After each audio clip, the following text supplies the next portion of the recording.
All right, hello everyone.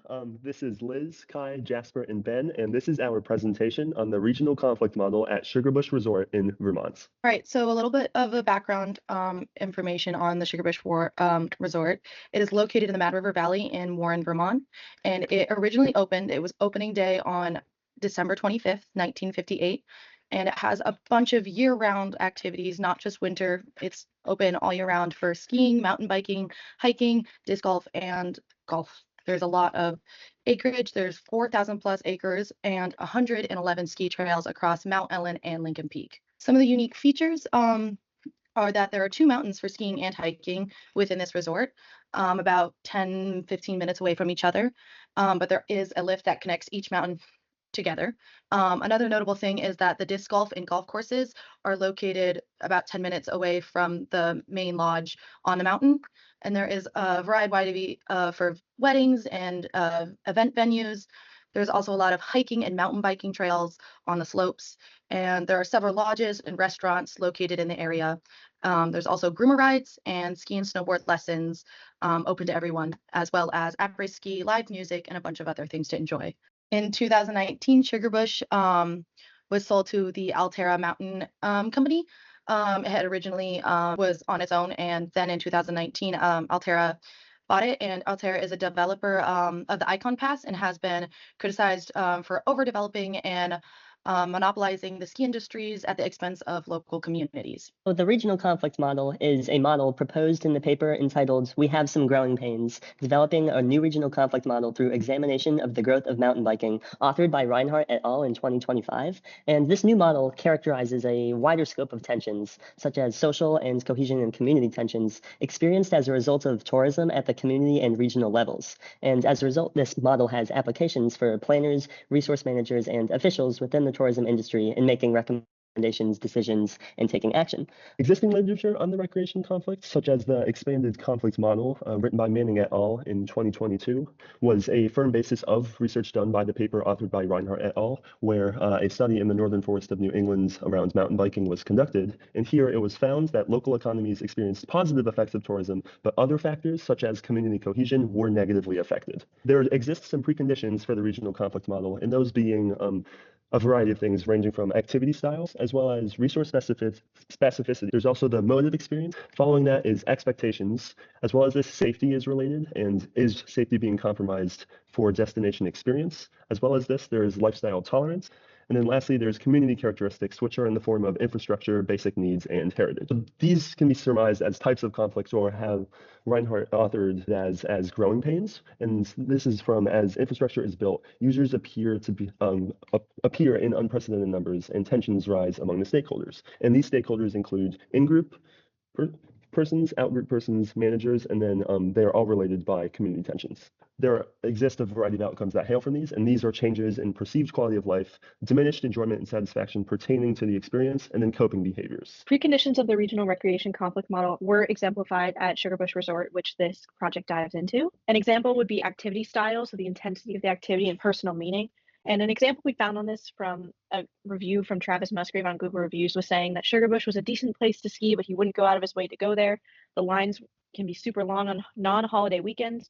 The runs were medium distance, and it wasn't a great place for experienced skiers or people who wanted to ski fast. And another very common contention, as we'll see, is that Sugarbush is seen as very overpriced for the value given. Another way we've seen this is through resource specificity. And Lauren H. said, I don't understand why everyone has recently been eating Sugarbush with bad reviews. It's truly an amazing amount, and I've begun going there my whole life. I'm an expert skier now. I've learned to ski at Sugarbush when I was 2, and I've gone there ever since. They have amazing expert terrain, like in the Castle Rock lift. Go to Sugarbush and you will not be disappointed. And this shows how unique this is to her and how much it means to her. She's gone there since she was 2, how it can be different for everybody. Another precondition shown at Sugarbush Resort is the mode of experience. So this involves like how residents and tourists are experiencing it, how it's being perceived, and varied expectations about how the environment is being seen. So for example, a TripAdvisor review from user Tor668 said that it was way overpriced for the experience. The chairlift was closed, visibility was poor, conditions were poor, and there was no doctor available in an emergency. Conversely, another TripAdvisor review from user TC said that there were no attitudes, no bad vibes, good people with good perspectives, delicious food, beautiful ski terrain. This is the reason that generation after generation keep coming back to Sugarbush.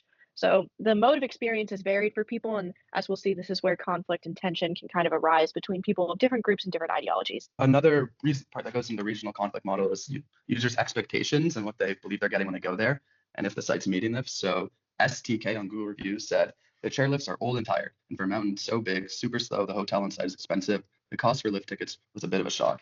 It cost us more in lift tickets than did for 5 nights of lodging. If I'm going to pay premium to ski in Vermont, I'd rather go to Killington or Stowe. And so it shows how some people don't do their research before coming to the resort like this and would expect a different thing, causing more conflict. Another precondition is safety. So are there dangerous conflicts between people using the resource and residents, or between people of the same groups? Or is the overuse of the space and the unprecedented numbers coming in making it unsafe? For example, Brett Cochran on Google Reviews said that I've been coming here for 10 years and I've seen a lot of change, especially after the takeover, referring to the sale of Sugarbush to Alterra. Since going on the Icon Pass, the crowds have gotten bigger, the food has gotten worse, and the lifts seem to break more. So this influx of people, bigger crowds, has decreased the quality, but also the safety. The lifts are maybe being used more, they have more people on them, they're breaking more, there's less of an emphasis on safety, and that's being noticed and is going to lead to conflict. The community characteristics are very important to the regional conflict model because you can't focus just on the resort of Sugarbush, but also surrounding area and the history of Warren, Vermont, the town near Sugarbush. And Kristen Buck said, I grew up skiing Sugarbush. I'll likely never ski here again. Icon has priced me out. They've disregarded tradition and the history of the ski area, focused purely on getting as much money from people as possible. And you can kind of see throughout the reviews how after Alterra group took over, reviews start to get more and more negative on the crowds and the pricing. Now we're going to move into the conflict types of the regional recreation conflict model at Sugarbush that these preconditions kind of paved the way for and made communities more sensitive to conflict. There's the out of group, which is between two distinct groups here, it's tourists and residents. And Baron Evans said, I hate to say it, but Sugarbush has become the poster child for not so covert classism. A one-day lift ticket is going to cost you $250. This prohibitively expensive price ensures that second homeowners with season passes don't have to risk you scratching their Volvos. Another overt and soulless grab money to force you to buy an Alterra Mega Pass. Another form of conflict is in-group, so conflict within groups. For example, tourists begin to feel the pressures and the conflict as they experience the tourist destination, even though they are part of the group that is seen as the aggressors or the perpetrators of this conflict. For example, Bill Baker from Google Reviews said that we've been going there for over 40 years, but since they were bought by Vail Mountain, they raised prices for lodging significantly. I don't think we'll be back. So though he is a tourist and he is going from somewhere else to stay at Sugarbush, he's not like from the local community or living in the local community. He is seeing that the raised prices are pushing him out from the experience, creating conflict. Another type of conflict is conflict between users, the surrounding community, and management of the resource. And since Sugarbush was sold to Alterra, many people had issue with Win Smith, the previous owner, no longer managing it. Gilbert Hagermiller on Google Review said, this place used to be great, but the current management of Alterra have ruined that. And Clara V on TripAdvisor said, ever since the resort was sold by Win Smith, it has steadily deteriorated. This is inexcusable for a professional ski mountain and one which charges a ridiculous amount for a lift ticket. We love this mountain, but seriously question Alterra's commitment to the success of Sugarbush and the Mad River Valley. Alterra seems only concerned with making as much money as possible. So yet again, we're seeing people's massive concern with Alterra's management, and it looks like they're money hungry instead of caring about the user's real experience. Another type of conflict is community tension. So conflicts that kind of spill over from the recreation site into the surrounding communities, which could be categorized as Warren, Vermont, or the Mad River Valley as a whole. For example, Jake Petrash from Google Review said that Alterra has sucked the life out of the valley. As a resident of the valley, he's watched the mountain go downhill, heard about staffing challenges because nobody wants to work for Sugarbush, poor financial allocation, and poor long-term vision. He says, I suppose this is par for the course of a monopolized ski industry. Alterra sucks our wallets the life out of the valley, sucks up businesses to add to their monopolized, overpriced overloading of limited resources in the valley, pushing the locals out.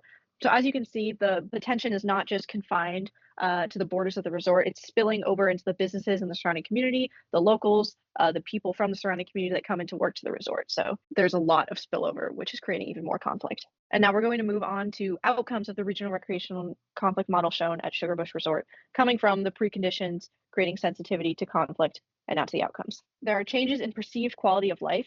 According to the regional recreation conflict model, this is how people perceive and experience conflict at multiple levels and can be very individualized. For example, Steve M on TripAdvisor says that there's a great variety of trails, small crowds, beautiful scenery, well worth a visit. But quote unquote foodie man from Google Reviews says that Sugarbush is overpriced and that he misses it before it got bought out by Icon. It's now a mountain for out-of-staters. Sad, save money and go to a private resort. People are perceiving the conflict very differently, and their quality of life is also altered by this perception. Another outcome of the regional recreation conflict model could be diminished enjoyment, satisfaction from both the residents and the tourists of the area. And because the use of the resource detracts from its value due to like overpopulation, overpricing, and it causes more damage than it does good in the community. And Colin McDonald from Google Reviews said 67 price increases, not coincidental that the 2020-2021 season will be the first under Altera ownership. It's a dirty trick to eliminate a Sugarbush only pass. It's the kind of corporate greed that has no place in Vermont or in our valley. And Lewis Ott also said Altera has ruined this once great resort. So it's clear that the residents and the tourists who come to Sugarbush to ski don't believe they're benefiting from Altera taking over. And another outcome is coping behaviors. So this could be displacement, product shift, people moving elsewhere, people looking elsewhere for the same service or product. For example, Bill Seymour from Google Reviews said that Sugarbush had been a great Northeast resort that cared about the skiing experience, but for the past few years it has been owned by Altera Mountain Co. And based on recent experience, it only cares about making money and providing little value. And he said that in all his years, he never thought of skiing anywhere else in Vermont, but next year he would be going to Stowe. So we're seeing a change in behavior to shift away from Sugarbush because of all the conflict and the issues in the region arising from this recreation site. In conclusion, the Sugarbush Valley and the surrounding Mad River Valley are experiencing a lot of tension and complexities kind of explained in the Reinhardt regional conflict model. And so this conflict is exacerbated by Sugarbush incorporation into Altera, and the Vermonters are very unhappy the decline in the service over the years and the increase in prices, seemingly to only cater to the wealthy and out-of-stater visitors or second homeowners. So the tourists are also unhappy with the high pricing, poor resort conditions, and large crowds. And to address this, Sugarbush could implement a visitor and price management with more visitation caps and discounts for the local Vermont residents. And also they could bring in their services back to the standard expected, like lowering prices, upgrading lifts and other equipment, and improving the value for price. And then touching on the regional conflict model, the regional recreation conflict model from Reinhardt characterizes a wider scope of tension that exists beyond the recreational site and extends to the level of the community. The regional conflict model attempts to fully characterize experience conflicts by taking into account the characteristics of a community throughout observation, expanding on life cycle tolerance, visitor and community member expectations, and safety by recontextualizing where tensions are experienced, adding in community tension as a factor that must be considered in tourism management, encouraging further exploration, individual perceived quality of life. This provides an effective framework for making informed and inclusive decisions. Thus, it has valuable application for planners, resource management, and officials within the tourist industry. So that concludes the presentation today. Thank you guys so much.